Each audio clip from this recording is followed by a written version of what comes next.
အားလုံးပဲမင်္ဂလာပါဒီနေ့လေ့လာရမယ့်သင်ခန်းစာကတော့ Adobe PageMaker 7.0 ထဲမှာ Picture Palette and Graphic Display သင်ခန်းစာပဲဖြစ်ပါတယ်အရင်ဆုံး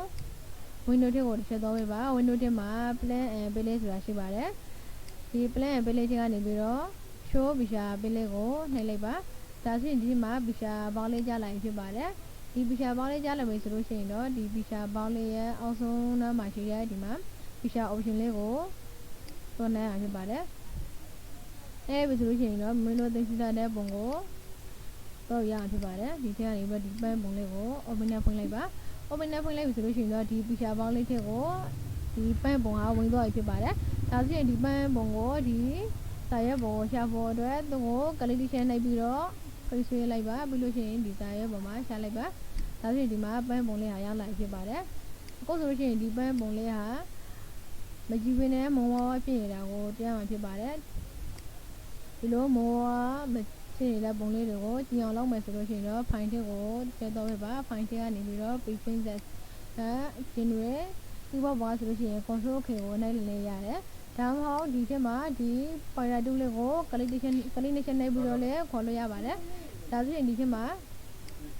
graphic display ဆိုတာရှိပါတယ်ဒီ graphic display ထဲမှာအခုဆိုလို့ရှိရင် standard ဝင်နေတာဖြစ်တဲ့အတွက်ကြောင့်ပုံက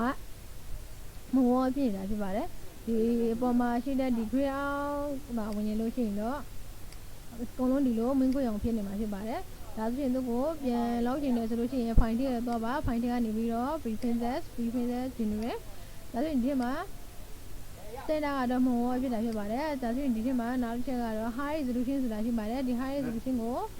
နှိပ်ပြီးတော့ okay ပြလိုက်ပါဒါဆိုရင်ဒီကပုံကကြည့်သွားပြီဖြစ်ပါတယ်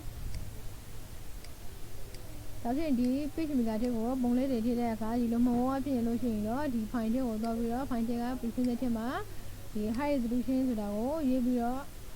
ရေးပြရဖြစ်ပါတယ်ဒါဆိုရင်ဒီမှာပုံကပို့ဆိုရင်ကြည့်တော့ဖြစ်ပါတယ်ဒါဆိုရင်ဒီ PageMaker ထဲကို PageMaker ထဲမှာဒီ picture ပေါင်းလေးထဲကိုပုံလေးတွေထည့်ပြီးတော့အခုလိုမျိုးလောက်လို့ရတာဖြစ်ပါတယ်ဒါဆိုရင်ဒီပုံလေးကိုမလိုချင်ဘူးနောက်ထပ်ပုံလေးတွေထည့်မယ်ဆိုလို့ရှိရင်လည်းထည့်လို့ရပါတယ်သူ့ကို delete လုပ်လိုက်ပါဆိုလို့ရှိရင်တော့ဒီ picture ပေါင်းထဲမှာရှိနေတဲ့ပုံလေးကိုလည်း select မှတ်ပြီးတော့ဒီ delete ခလုံးလေးကိုနှိပ်လိုက်ပါဒါဆိုရင်မရှိတော့ဘူးနောက်ထပ်ပုံလေးတွေထည့်မယ်ဆိုလို့ရှိရင်လည်းဒီ picture option လေးကိုတစ်ချက်နှိပ်ပြီးတော့ထည့်လို့ရပါတယ်သူ့ကိုထည့်ကြည့်မှာပဲပြီးရင် open နဲ့ဖွင့်လိုက်ပါဒါဆိုရင်ဒီမှာရောက်လာပြီသူ့ကို calculation နှိပ်ပြီးတော့ဒီစာရွက်ပုံကိုဖွင့်လိုက်ပါဒါဆိုရင်ဒီမှာပုံကရောက်လာဖြစ်ပါတယ်ဒါဆိုရင်တော့ high resolution ဖြစ်နေတဲ့ပထမပုံဝတွေက high resolution လောက်တဲ့အတွက်ကြောင့်ပုံကကြည့်ရဖြစ်ပါတယ်ဒီလိုမကြည့်ဘဲနဲ့ဒီ preference ဒီ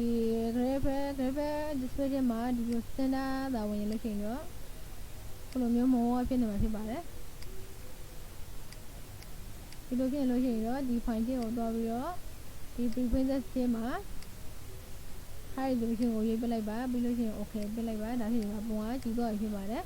ဒါဆိုရင်တော့ဒီ picture palette and graphic display သင်ခန်းစာကို